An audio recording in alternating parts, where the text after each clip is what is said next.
할렐루야, 복된 아침입니다. 이 시간 다 함께 찬송가 274장 나 행한 것 죄뿐이니를 찬양하시면서 4월 21일 목요일 가정에서 함께하는 새벽 예배를 시작하겠습니다.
상한 갈대를 꺾지 아니하시고 꺼져가는 등불도 끄지 아니하시는 사랑의 하나님 아버지, 주님의 그 크신 은혜와 사랑 감사드립니다. 이 세상 모든 피조물들이 아파하는 팬데믹 가운데서도 우리 믿는 주님의 자녀들을 주님의 날개 안에 바위틈에 잘 보호해 주셨다가 이 새벽 주님의 성호를 찬양드리는 예배의 자리로 불러주심 감사드립니다.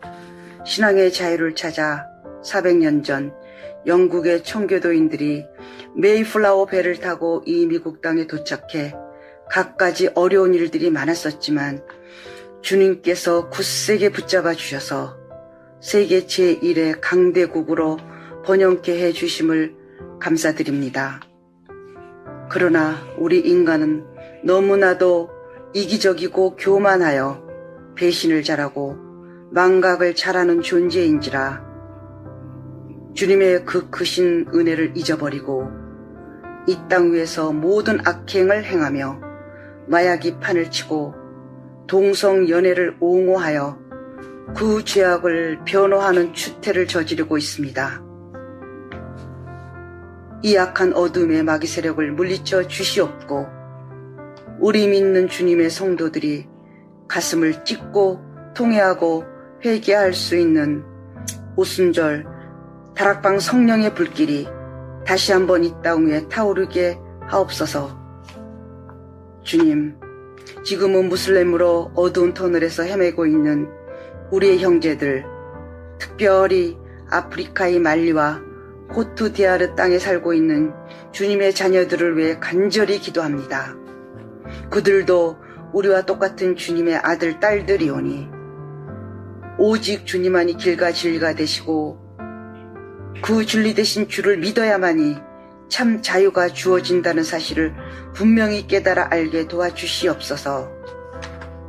이 새벽 말씀을 전하는 정병화 목사님께 성령의 두루마기를 입혀주셔서 그 말씀을 듣는 모든 양무리들이 하늘에서 번개치듯 말씀으로 진리를 깊이 깨닫는 시간 되게 도와주시옵소서. 주님 앞에 나와 기도드리는 모든 성도님들의 기도에 다 응답해 주시길 생명 되신 우리 구주 예수님 이름으로 간절히 기도드립니다. 아멘.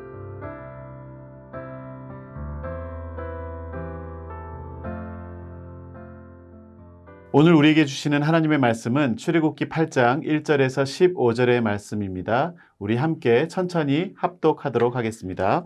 여호와께서 모세에게 이르시되 너는 바로에게 가서 그에게 이르기를 여호와의 말씀에 내 백성을 보내라. 그들이 나를 섬길 것이니라.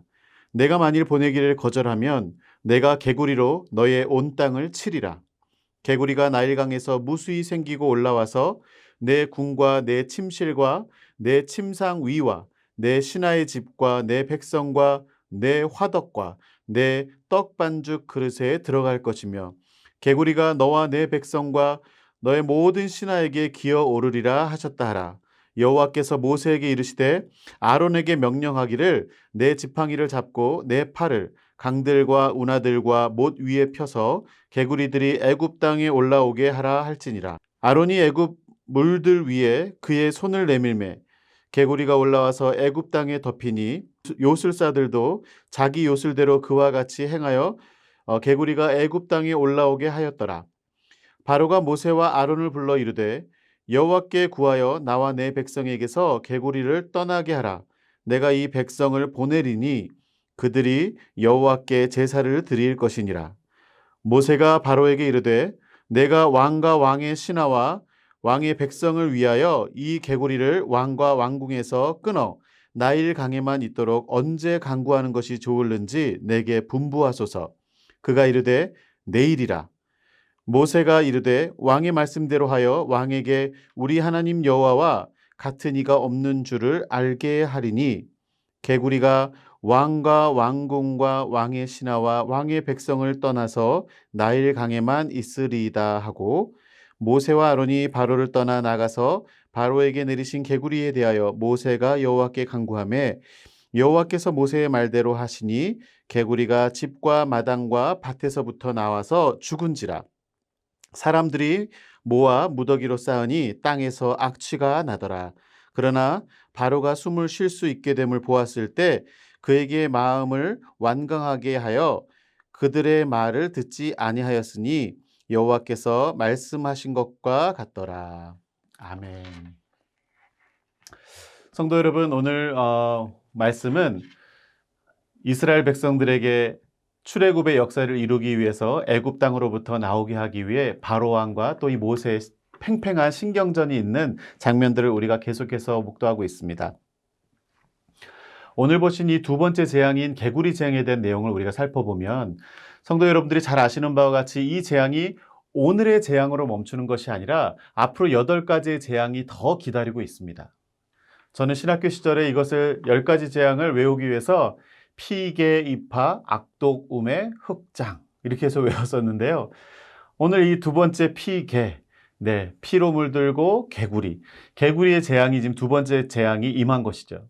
나일강이 피로 물드는 첫 번째 재앙이 시작된 이후에 어느 정도의 시간이 다시 흐른 이후에 이 두 번째 재앙이 임했는지 정확히 기록되어 있지는 않지만 바로의 강팍함과 더불어 애굽 땅을 향한 하나님의 재앙은 계속 이어집니다.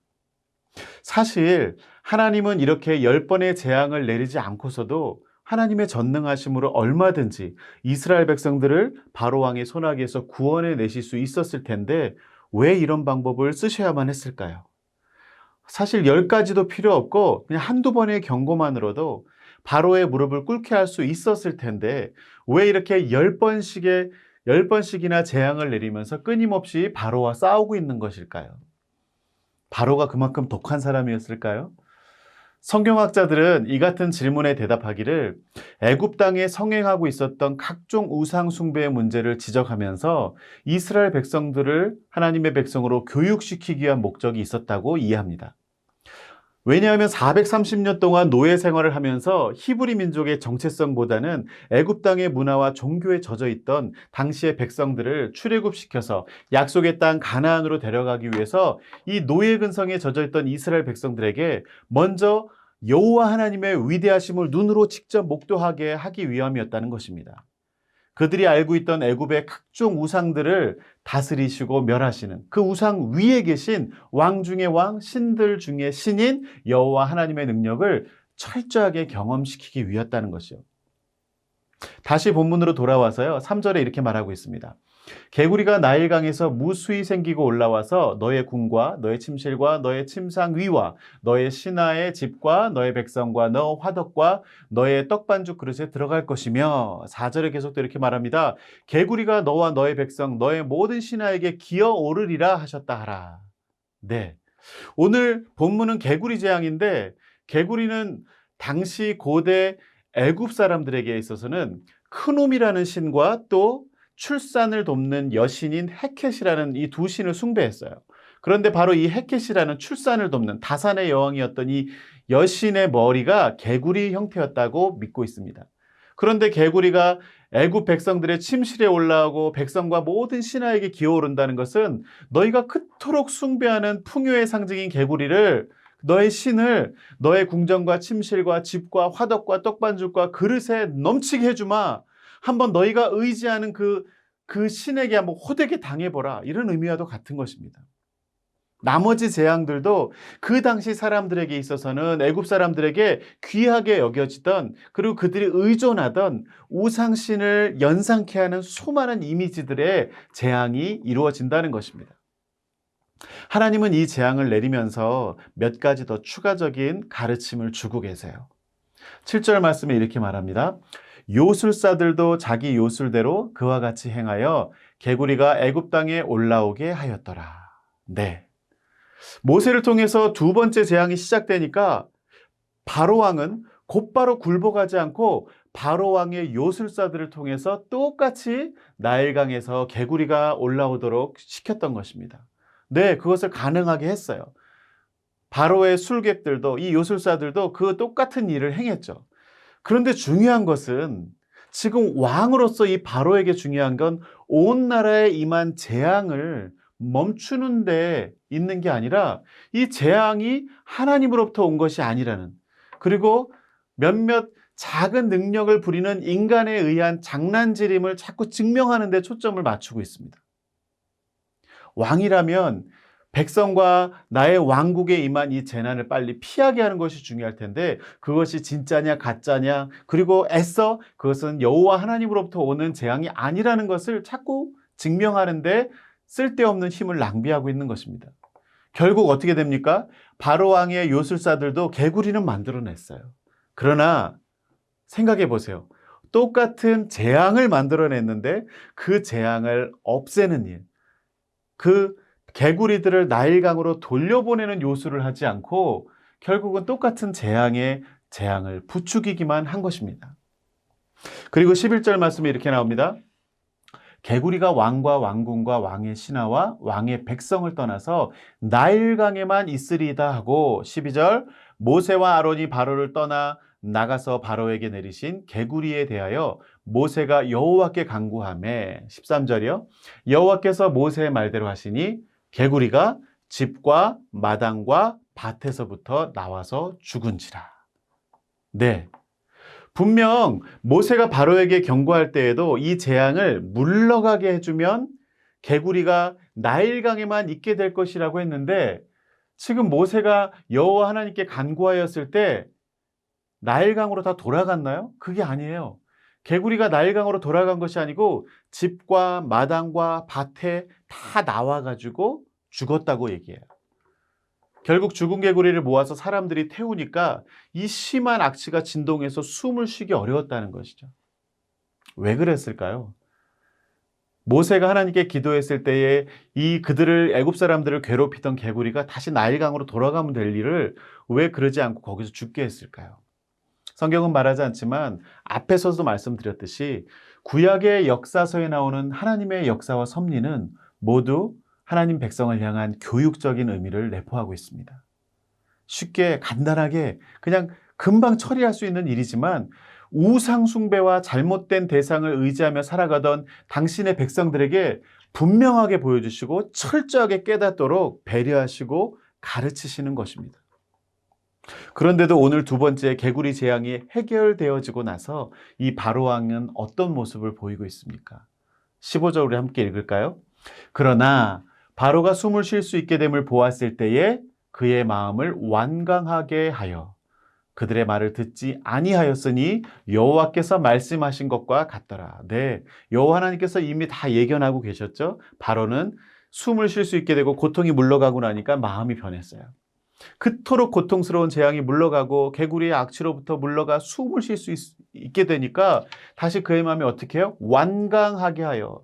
완강하게 한다는데 성경의 말로 보면 스스로 다시 마음을 완악하게 패역하게 먹었다는 얘기입니다.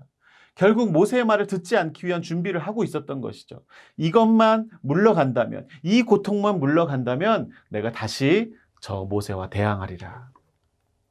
이건 각박한 바로왕만을 지적하는 것이 아니라 우리 모든 인간의 패역한 본성을 보여주고 있는 것입니다. 우리 눈앞에 고통이 있고 문제가 있을 때에는 이 문제만 해결되면 모든 것을 다 내어주고 포기할 수 있을 것이라고 장담하지만, 그렇게 간절히 또 기도하지만 그 문제가 해결되고 나면 다시 포기하고 움켜쥐려 하고 마음을 닫아버리는 이 완악한 인간들의 죄성을 그대로 오늘 성경 말씀은 보여주고 있습니다.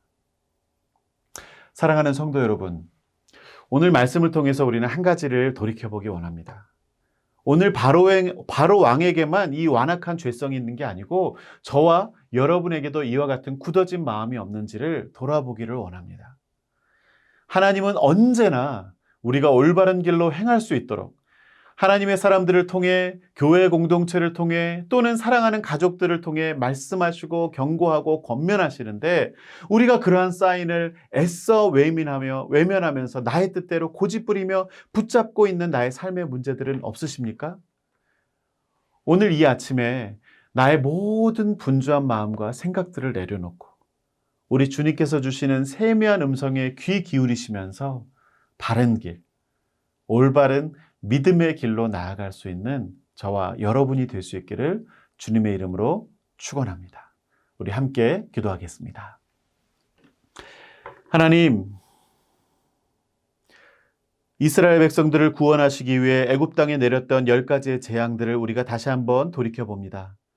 하나님, 얼마나 패역했으면 10번씩이나 재앙을 내려도 그들의 마음을 고쳐먹기 힘들었는지, 하나님 그 바로왕의 패역함만을 우리가 보아왔는데, 하나님 우리에게도 이와 같이 완악한 마음들이 있음을 다시 한번 고백합니다.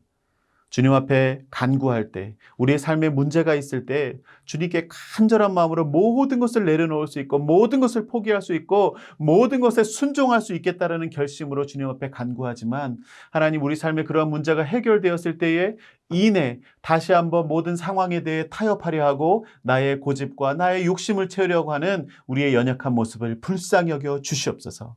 하나님, 우리 사랑하는 성도님들과 우리의 삶 가운데에 정말 아직도 해결하지 못한 문제가 있다면 주님 그 문제를 해결하는 데 집중하는 것이 아니라 그 모든 문제의 해결자가 누구이신지, 그리고 또 내 모든 인생의 문제의 주관자가 누구이신지를 먼저 깨닫고 그분 앞에 엎드려 순복할 수 있는 믿음을 허락하여 주시옵시고, 또한 주님 10번씩 주님 하나님께서 고통 가운데 우리를 치시는 아버지 또 우리를 또 항복시키시는 아버지 그 재앙을 받기 전에 정말 믿음으로 고백하여 주님의 음성이 들렸을 때에 주님의 사랑하는 공동체와 또 이웃들과 가족들을 통하여 주님의 그 진리의 말씀을 들었을 때에 곧바로 그 세미한 음성에 순복하고 순종하며 주님의 길로 나아갈 수 있는 우리 모두가 되게 하여 주시옵소서. 오늘도 주님과 함께 동행하며 세상이 헛된 길로 가지 아니하고 곁눈질하지 아니하고 좌로나 우로나 치우치지 아니하고 올바른 믿음의 길로 나아갈 수 있는 우리 모두가 될 수 있기를 간절히 소원하며 존귀하신 예수님의 이름으로 기도 올렸사옵나이다. 아멘. 오늘도 주님과 동행하면서 승리하는 삶을 살 수 있기를 바랍니다. 이제 각자의 기도 제목을 가지고 주님께 나아가겠습니다.